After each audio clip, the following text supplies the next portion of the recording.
পল্টু, পল্টু। আরে মিমি, বল কি হয়েছে?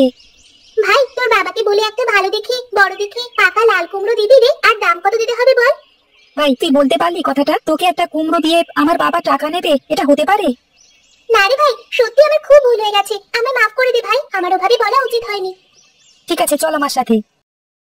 মিমি বল্টুর সাথে লাল কুমড়ো কাটতে যায়। গিয়ে দেখে অনেক লাল কুমড়ো চালে আছে। শোন, আমাদের ক্ষেতের সব কুমড়োই লাল, সে পাকা কুমড়োই হোক আর কাঁচা কুমড়োই হোক, বল কোনটা নিবি? ভাই, পারলে আজকে চলে আয় দুপুরে আমাদের বাড়িতে। দিদু লাল চিংড়ি দিয়ে লাল কুমড়োর তরকারি করবে, আয় না, সবাই মিলে একসাথে আনন্দ করে খাবো। বলিস কি রে, তোর দিদুন রান্না করছে? এ তো হেব্বি খবর ভাই। দেখি মাকে বলে কি বলে। কি বাজার হলো রাজকুমারী?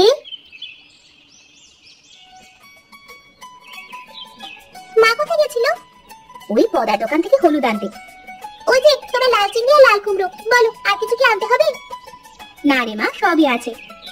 বৌমা, তুমি কুমড়োটা কেটে ফেলো। মিনু, তাহলে শেষ পর্যন্ত মেয়ে তোমার বড় হয়েই গেল।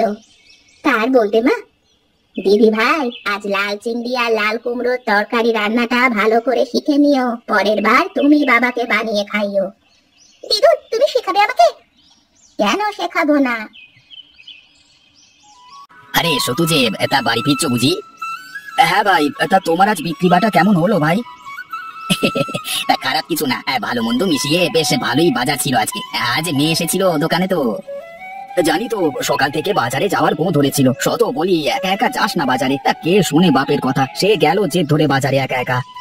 আরে আমার দোকান থেকেই তো মাছ নিয়ে গেল, দূর থেকে বৌদি অবশ্য নজরে রেখেছিল।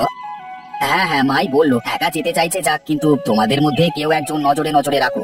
তা আমার তো ক্ষেতের কাজ ছিল, তাই তোমার বৌদি পেছু নিল আর কি। বেশ বেশ, এবার শুধু মাছই নিল না, আমাকে আবার নিমন্ত্রণও করে গেল দুপুরে খাওয়ার জন্য। তা তো ঠিকই করেছে। দেখো ভাই, আমি নয়, তোমার ভাইজি তোমায় নিমন্ত্রণ করেছে। ভাই, তোমায় আসতেই হবে আজকে। এ তো আচ্ছা বিপদে ফেললে বাপ বেটি মিলে। তোমার বৌদি আর ভাইপো বিয়ের নিমন্ত্রণ খেতে নবগ্রামে গেছে, কালকে ফিরবে। আমি গেলে বাড়ি পুরো ফাঁকা থাকবে যে।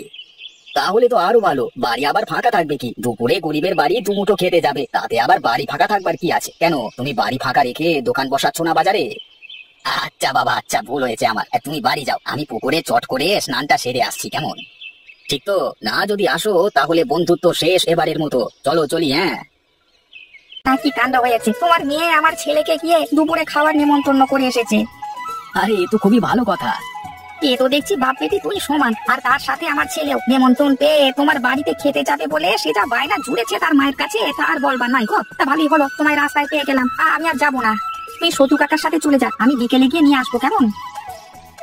শান্ত হয়ে থেকো বাবা, একদম দুষ্টুমি করবে না। কাকা কাকি দিদুনকে একদম বিরক্ত করবে না জানো।